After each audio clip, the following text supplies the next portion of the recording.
In this question, we're asked to round 1836.408237 to 2 decimal places and 4 decimal places. So to do this, we need to look at our place value table again. And that place value table will help us decide which decimal place we're working with. Okay. So first of all, we'll put in our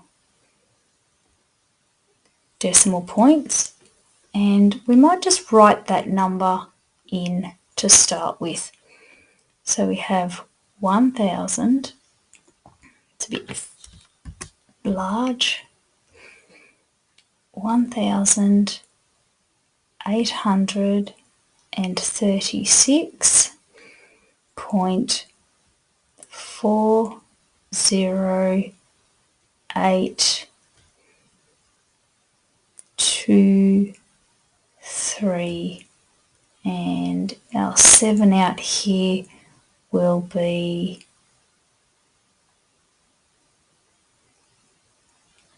millionths.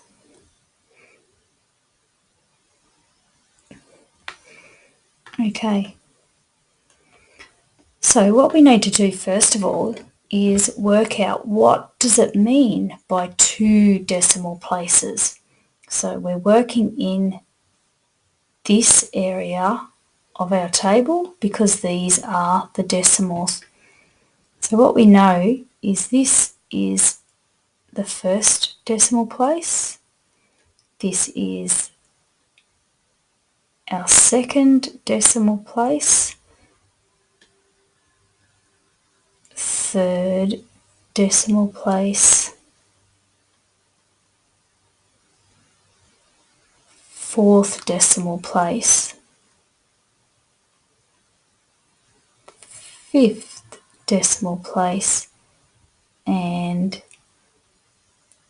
our sixth decimal place over here.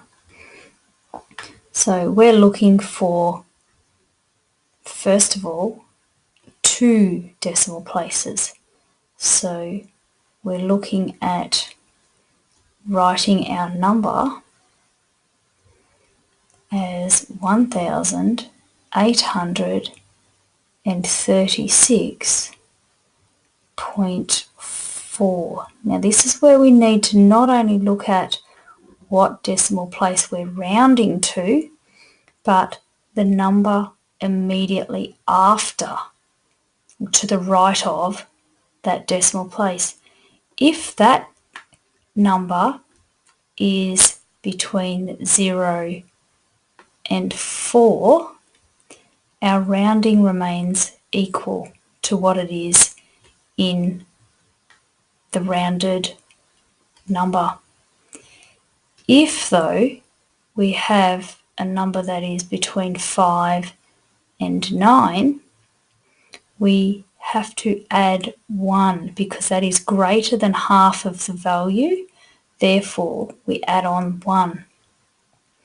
So in the place here, what we need to do is not write 0, but because the 8 is in our +1 scale, we need to round that up to 1. So the answer for 2 decimal places is 1836.41. Similarly, if we were going to round our number to 4 decimal places this time, we find our 4th decimal place, and here it is.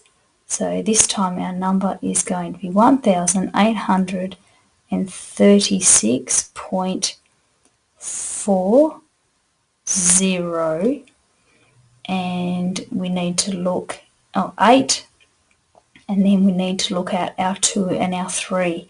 Now this time our 3 is in the equals area, therefore we leave the 2 as it is. If that 3 wasn't there and our 7 was over, again we would round that up so that 2 would become 3. But part B for this question calculates to be 1,836.4082 rounded to 4 decimal places.